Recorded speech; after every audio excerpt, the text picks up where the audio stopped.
Hello students. So let's finish chapter 5 in this video. So we were studying kingdoms, kings and an early republic.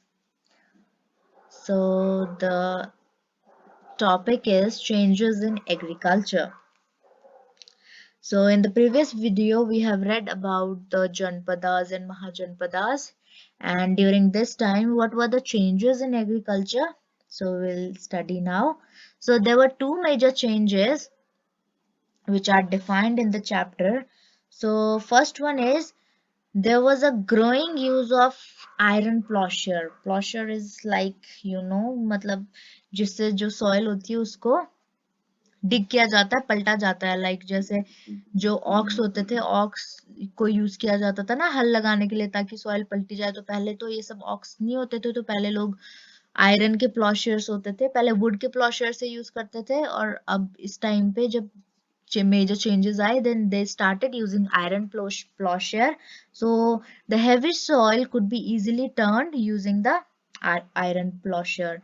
And the next changes was transplanting paddy. So you can see this is a picture of transplanting paddy. So the crops were grown, and instead of scattering seed on the ground, people started planting them, and then they would sprout, and then they started planting the saplings in the field. So you can see in this picture how these women are transplanting the paddy. So these were the two major changes.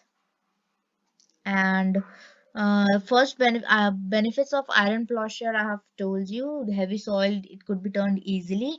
Uh, then wooden plow, and in the transplanting paddy the saplings were grown and then they are planted. So because of these changes there was a very increased in production, and people started producing more grains.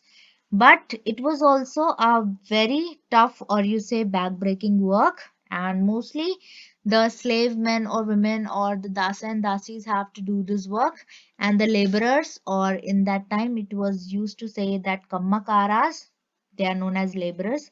So they all have to do this work. And next is the next is a closer look, Magadha. So you must have heard about Magadha. It was a very famous place, and if you have seen movie or any serial about Ashoka, so you must have heard. So first I'll show you Magadha on the map. So you can see here it's in Bihar. I have pointed it out with the red arrow. So you can see. And Magadha, it was the most important Mahajanpada of that time, and it was there for 200 years, and many rivers like Ganga and Son, they flowed through the Magadha, and it has benefited them in various ways. Like first it was used for the transportation purpose, and next these rivers has helped the people of Magadha in water supplies and all, and they haven't faced any shortage of water. Next is making the land fertile. So if there was enough water, so their land was also very fertile and good crops were grown there. And next is the parts of the Magadha, or you say some parts of the Magadha were forested, and it has also benefited them. So the elephants who used to live in the forest, they were captured and then they were trained by the soldiers of the Magadha, and they were trained for the army. And forest also provided wood for building houses, carts, and chariots, like the king's chariots and houses. So these there was a very good benefit of forest. And besides there were also iron mines, and those iron ore mines were used for making the strong weapons and tools for the army. And Magadha had very two powerful kings, like there were two very powerful rulers. Number one is Bimbisara, and the number second is Ajatasattu. So apart from these two, there was the another important ruler whose name was Mahapadmananda, and Mahapadmananda was the ruler who used to these rulers, they have used all possible means to conquer other Janpadas, and they want to become the conqueror of the all Janpadas. And the Mahan Padmananda, he has extended his control over the northwest part of the subcontinent. And so Rajagriha, or you say Rajgir in Bihar. So in that time it was the capital of the Magadha, but later on it was shifted to the Patliputra, and which in present day it is known as Patna. Patna is the capital of Bihar, so it was shifted to Patliputra. And like more than 2300 years ago, there was a ruler whose name was Alexander, and he belonged to Macedonia, a country in Europe. And in that time, he wanted to conquer the whole world.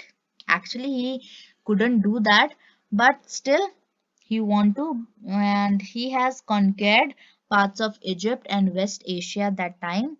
And when he came to India, like he reached the Indian subcontinent and reaching up to the banks of Bias, when he wanted to like march further, but his army or his soldiers refused to march further because they were scared, as they had heard the rulers of India were very strong and their armies are very powerful, and their soldiers elephants, so they have very huge army and their armies are very powerful.